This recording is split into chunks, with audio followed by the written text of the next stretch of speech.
ആഴ്ചകൾ തോറും ഓഫറുകളുമായി Kudumbini super market, Pattambi and Shoranur. സംസ്ഥാനത്ത് SLC+2 പരീക്ഷകൾക്ക് നാളെ തുടക്കമാവും. പാലക്കാട് ജില്ലയിൽ 191 കേന്ദ്രങ്ങളിലാണ് പരീക്ഷ നടക്കുന്നത്.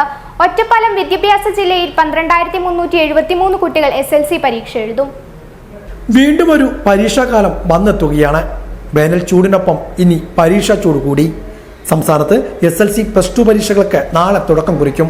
രാവിലെ SLC പരീക്ഷയും ഉച്ചയ്ക്ക് ശേഷം +2 പരീക്ഷയുമാണ് നടക്കുന്നത്. പാലക്കാട് ജില്ലയിൽ 191 കേന്ദ്രങ്ങളിലായി 37,882 പേരാണ് ഇത്തവണ SLC പരീക്ഷ എഴുതുന്നത്. ഇതിൽ 19,262 പേർ ആൺകുട്ടികളും 18,620 പേർ പെൺകുട്ടികളുമാണ്.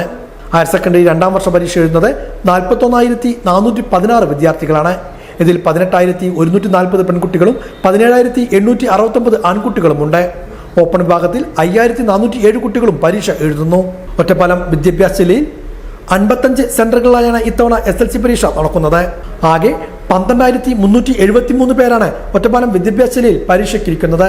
ഇതിൽ 6,364 ആൺകുട്ടികളും 6,009 പെൺകുട്ടികളുമാണ്. ഗവൺമെന്റ് സർക്കാർ മേഖലയിൽ 584 കുട്ടികളും എയ്ഡഡ് മേഖലയിൽ 5,929 കുട്ടികളും അൺഎയ്ഡഡ് മേഖലയിൽ 620 കുട്ടികളുമാണ് പരീക്ഷ എഴുതുന്നത്. പരീക്ഷയ്ക്കുള്ള എല്ലാ ഒരുക്കങ്ങളും പൂർത്തിയായി. വിദ്യാലയങ്ങളിൽ രാത്രികാല പഠന ക്ലാസ് ഉൾപ്പെടെയുള്ള പ്രത്യേക പരിശീലന പദ്ധതികളും SLCക്കാർക്കായി ഒരുക്കിയിരുന്നു. ഓരോ വിദ്യാലയങ്ങളും മികച്ച വിജയം ലക്ഷ്യമിട്ടുകൊണ്ടുള്ള പ്രവർത്തനങ്ങളാണ് ഇത്തവണയും നടപ്പാക്കിയത്.